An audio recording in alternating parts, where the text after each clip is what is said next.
You're sitting in the back of an unmarked Chevy Tahoe with blacked-out windows. The air conditioning is on too high. You're wearing somebody else's jacket, a dark blue windbreaker 2 sizes too big. The U.S. Marshal in the passenger seat hasn't looked at you since Phoenix. In your hand, a manila envelope. Inside the envelope, a driver's license with your photo. The name on the license isn't yours. The address isn't yours. The man on the license isn't anyone you've ever been. You glance at the clock on the dashboard. 3 hours, 12 minutes since they pulled you out of the safe house. 600 miles from where your life used to be. And for the first time in 11 months, you finally let yourself believe you might survive this. 48 hours later, you'll wish you hadn't. Let's go back. 14 months. You're 34. You're a regional accountant for a small import company in San Diego. You wear khakis.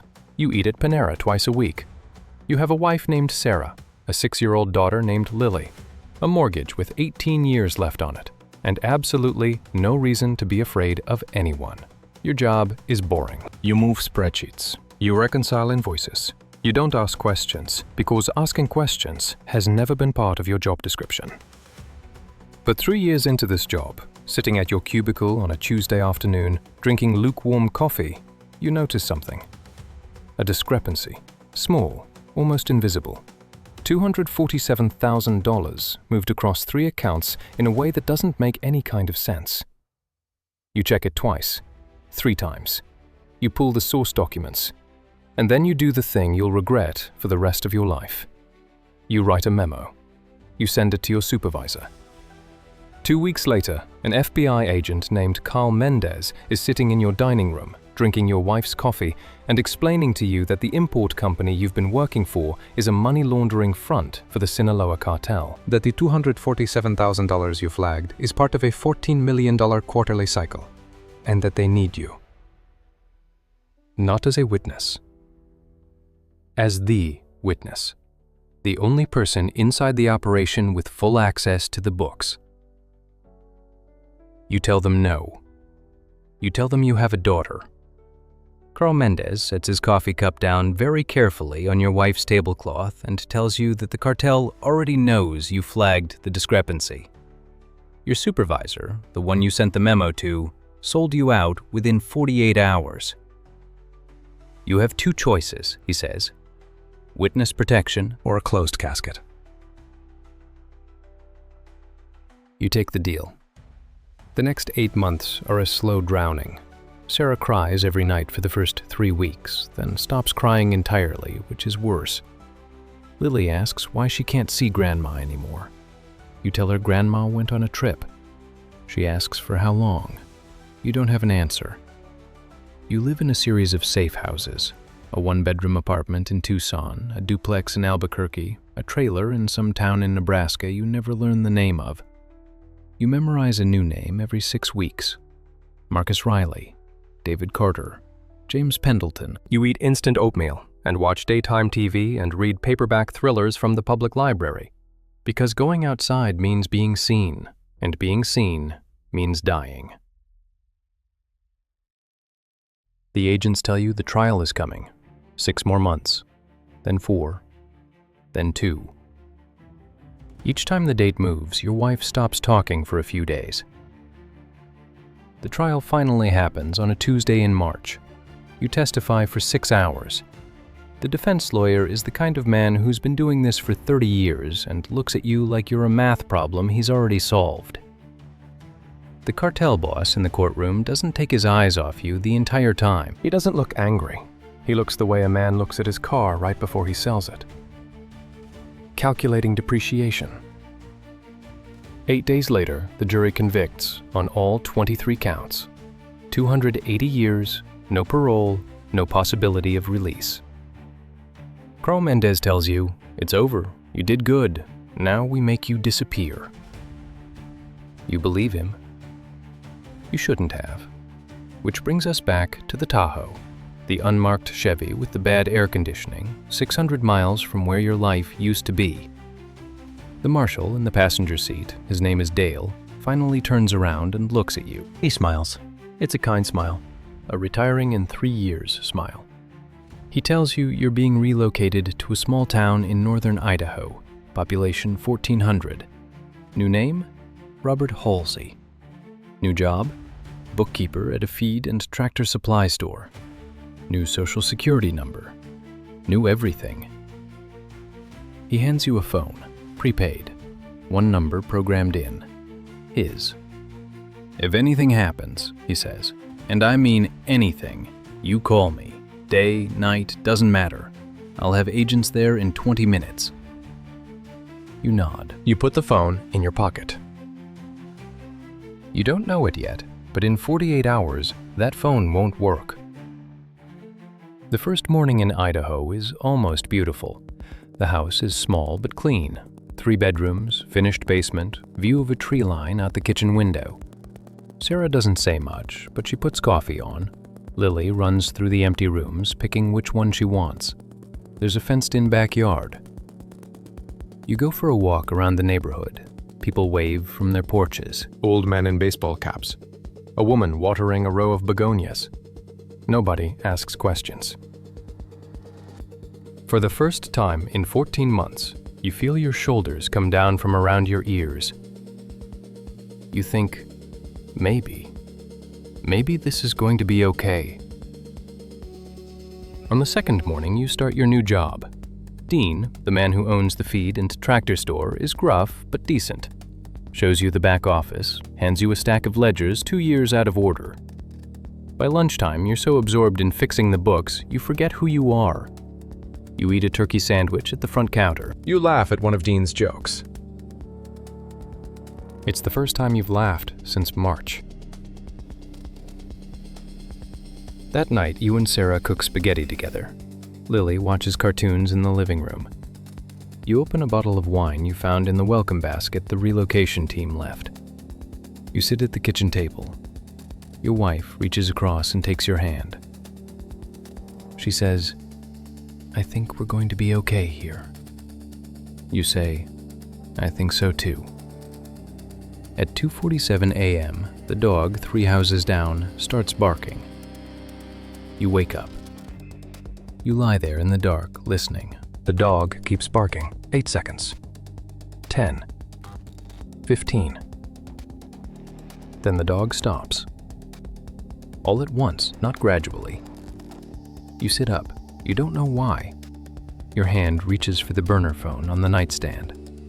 Dale's number, 20 minutes, day or night. You hit the call button. The phone gives you a tone you don't recognize. You hit it again. Same tone. You look at the screen. No service. You go to the window. You move the curtain 1 inch. Across the street, in front of a house with the porch light off, a black SUV, tinted windows, engine off.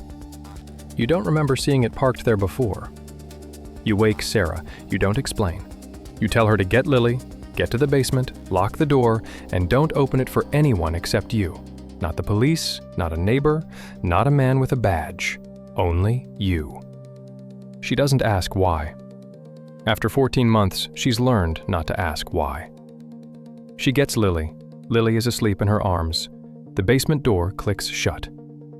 You go to the kitchen. You look at the burner phone again. Still no service. You try the landline. Dial tone. Then nothing. Cut. You go to the garage. You open the breaker panel. The internet router shows no lights. Someone is killing the connections one at a time. You have, maybe, 90 seconds. You go back to the bedroom. Under the mattress, a Glock 19 the Marshals issued you, just in case. You've never fired it. You don't know if it's loaded right. You don't know if you remember how to take the safety off. You take it anyway. You go to the front window.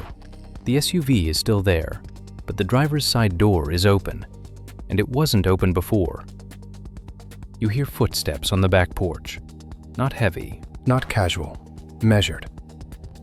Like someone who has done this before. You move to the back hallway. You press yourself flat against the wall beside the back door. You're holding the Glock with both hands. Your hands are shaking. You hear the doorknob turn, slowly.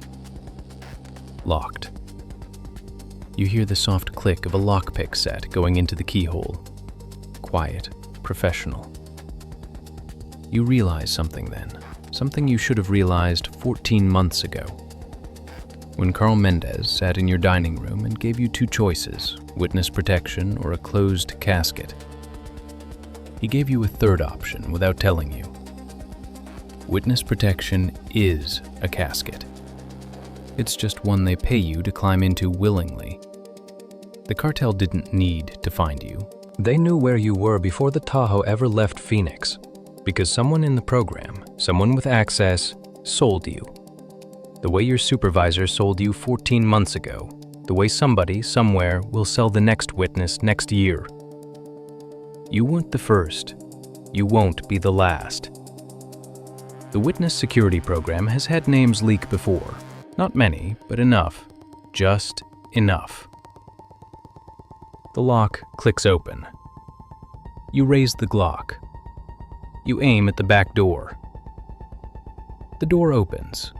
A man steps in. Tall, calm, wearing dark clothes, holding a suppressed pistol of his own.